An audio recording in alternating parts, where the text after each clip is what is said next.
Tony Hawk was on the Xbox 360 last year, but this year you're getting the first Tony Hawk game that's been developed from the ground up for the current generation of systems. And by current, I mean Xbox 360 and PlayStation 3.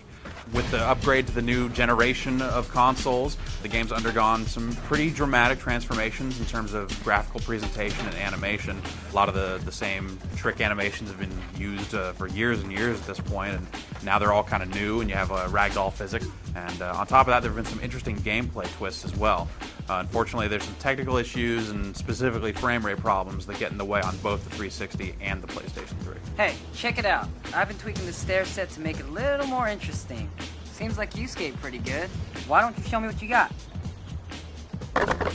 Project 8 still has a career mode, much like the Tony Hawk games have had before it, but it's pretty different this time around. Rather than select a difficulty setting right at the start, many of the goals in the games actually have 3 levels of completion. So if you're kind of new to the series and you're just kind of messing around, you can get the first, which is the amateur, but many of the other goals go on to have a pro goal as well as a sick level goal. And unlike previous years, the sick level goal, which is meant to be the hardest, is actually really hard. A lot of the goals have also been revamped. There's plenty of new types of goals in Project 8.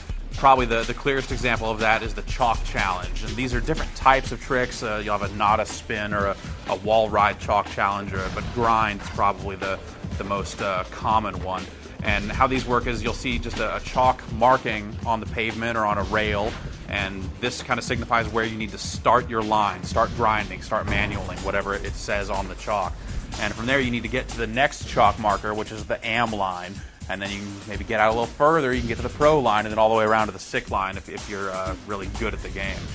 There are also other new types of goals like skate demos, which is where you kind of skate in front of a crowd, and you have to keep the crowd pleased. So the crowd is broken up into 3 different sections, and each section kind of has its own zone, and when you do tricks in that zone, it'll please that part of the crowd. So you have a timer ticking down. You need to kind of quickly go between the 3 zones and make sure that each one of the sections is kept happy. On top of that, you will run into a lot of the pro skaters in the game. You play as a created skater throughout the career mode. And the pros turn up to offer little challenges here and there, and these are also pretty unique. There are 9 pro challenges in all, and that's not counting the grand finale where Tony Hawk kind of asks you to do something, but that's depending on how well you've done on the other goals in the game.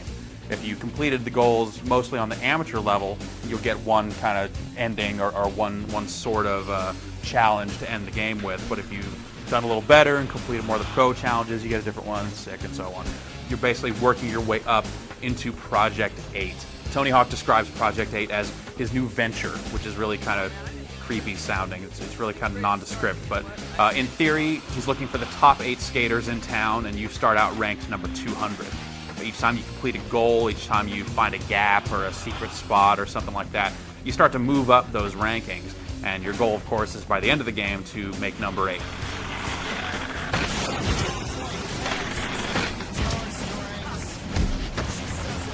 Beyond the goal system, the action in Tony Hawk's Project 8 is very similar to what you found in previous games. It's still the same sort of typical types of tricks you've come to expect from the Tony Hawk gamer here. They've actually cut a few of the tricks that were in last year's game.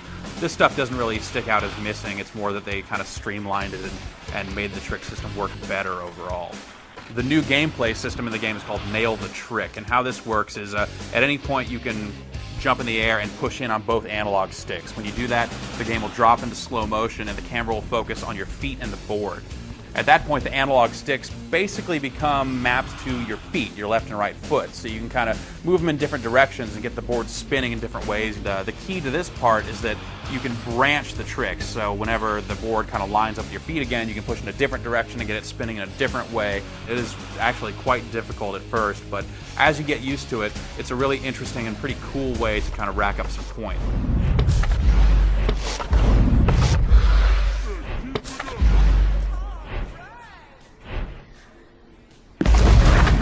Project 8's career mode takes place in one big city. You're actually limited to a very small part of it right off the bat, but as you complete goals, there will be specific goals that will open up other parts of the world.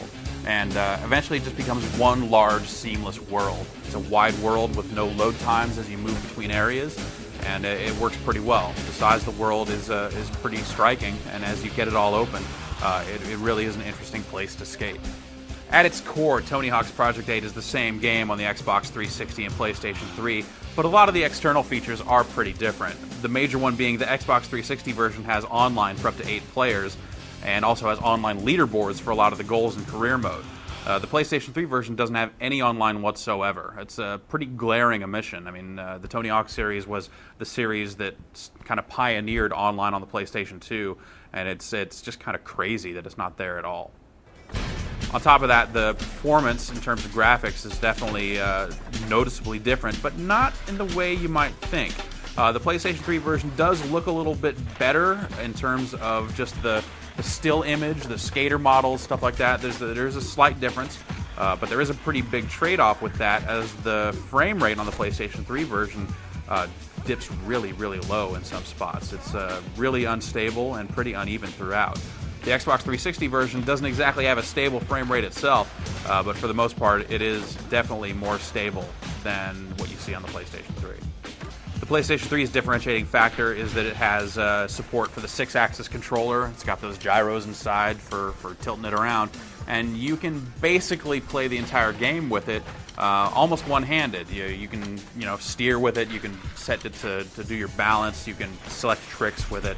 It's an interesting idea, and it's kind of neat to play the game like that for a little while and kind of get a feel for what the 6-axis controller can do, and you can turn on different aspects of it or turn off different aspects of it and adjust the sensitivity. But none of the settings are really going to replace the standard controls for the game. It's a neat idea that's kind of fun to mess with, but it's tough to imagine anyone actually wanting to play the game seriously with the 6-axis stuff on for any real length of time.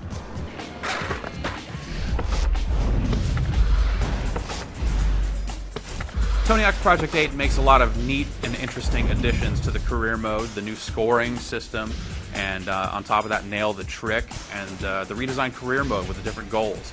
It's a shame that it has its technical issues, and it's a shame that the PlayStation 3 version doesn't have any online support, but at the end of the day, this is a quality game. If you're a fan of the Tony Hawk series, you're definitely going to enjoy what this one has to offer.